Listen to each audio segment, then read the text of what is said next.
Hétvégén voltam egy fantasztikus előadáson, iszonyatosan jó volt, képzeljétek, az emésztőrendszerről volt szó, és olyan dolgokat tudtam meg, amit nem is gondoltam volna, és nagyon-nagyon szuper volt. Ti például tudtátok azt, hogy a gyomrunk, az emésztőrendszerünk egy ilyen fantasztikus, precíziós eszköz? Ez hihetetlen.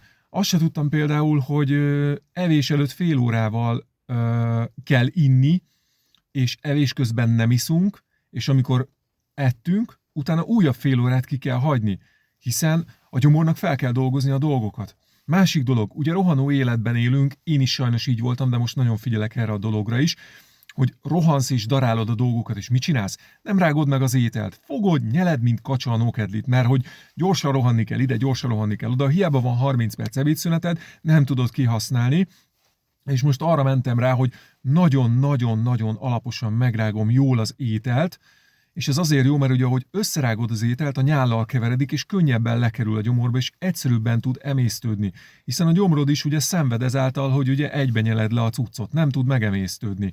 És ugye nagyon-nagyon fontos, hogy a gyomorsav ugye segíti ezeket a dolgokat lebontani, és ezért veszélyesek az ilyen egyéb dolgok, mert ha nem figyelsz oda, akkor egy idő után tönkre fog menni a gyomrod, és rengeteg problémád lesz. Tehát emésztőszervi problémák, ez a hasmenés, székrekedés, böfögsz, alul-felül durogsz, tehát borzasztó dolgokat tud csinálni.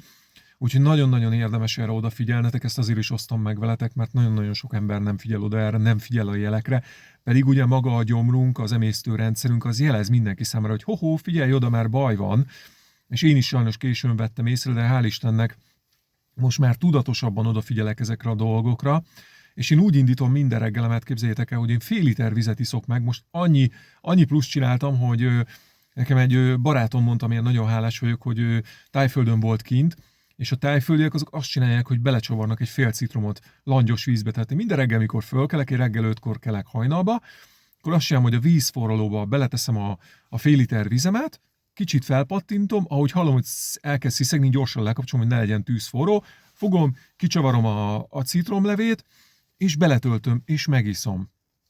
És most már ezt csinálom, hát lassan, most már január végén lesz egy hónapja, és őszinte leszek hozzátok, hogy azért úgy sokkal jobb. De ugye nekem eléggé azért tropára van az emésztőrendszerem, úgyhogy nekem hosszabb idő lesz, de bízom benne, hogy ez helyre fogja rántani. Meg az, hogy tudatosan odafigyelek tényleg, hogy hogyan táplálkozom, meg az, hogy mit eszek. Egyetek sok zöldséget, gyümölcsöt. Nekem a lányom szokta mondani, hogy mi van, fater, kecske vagy, hogy állandóan legelsz? Hát igen, zöldséget eszek, mert az kell a rost.